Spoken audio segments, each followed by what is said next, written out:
Барлықтарыңызға қайырлы күн достар. Бүгін сіздермен жемістің рецебімен бөліскім келеді. Өте керемет, дәмді болып шығады. Міндетті түрде осы рецепті пайдаланып көруге кеңес беремін. Дәмі өте керемет болып шығады. Жентті дайындау үшін бізге ерітілген сары май, қант, сгущенка, шоколад,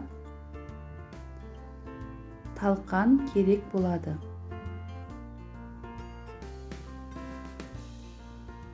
Бірінші талқанымызға қантты қосамыз.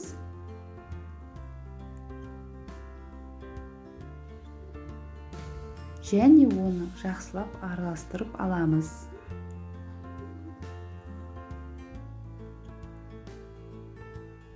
Содан кейін ерітілген сары майымызды құямыз.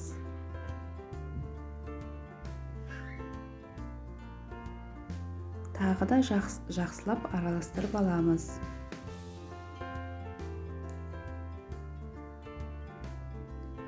Келесі шоколадымызды саламыз.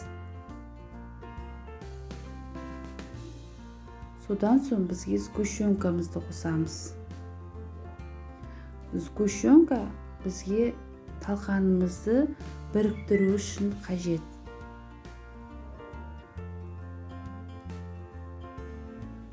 Сгущенкамыз салып болдық. Тағы да жақсылап қасықпен араластырып аламыз.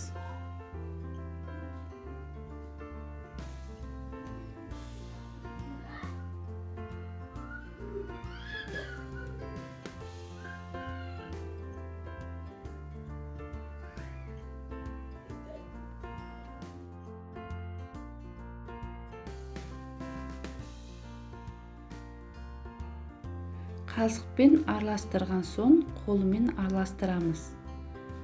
Жақсы бірігіп пісіну үшін.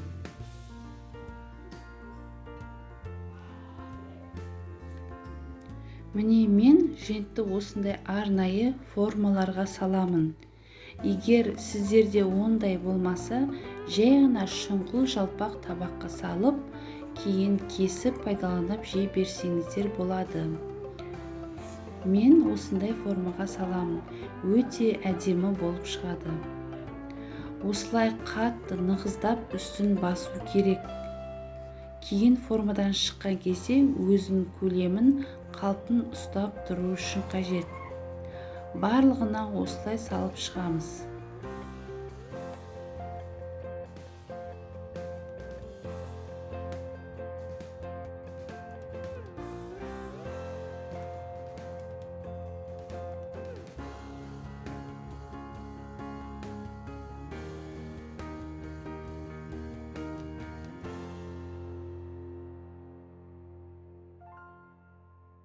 Біз формаларымызға салып болдық. Енді осы формаларымызды кемінде жарты сағатқа тоңазытқышқа салып қоямыз.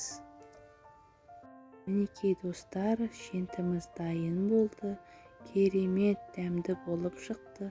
Дәл осы рецептпен дайындап көруге кеңес беремін. Сіздерге ұнайтынына толықтай сенемін.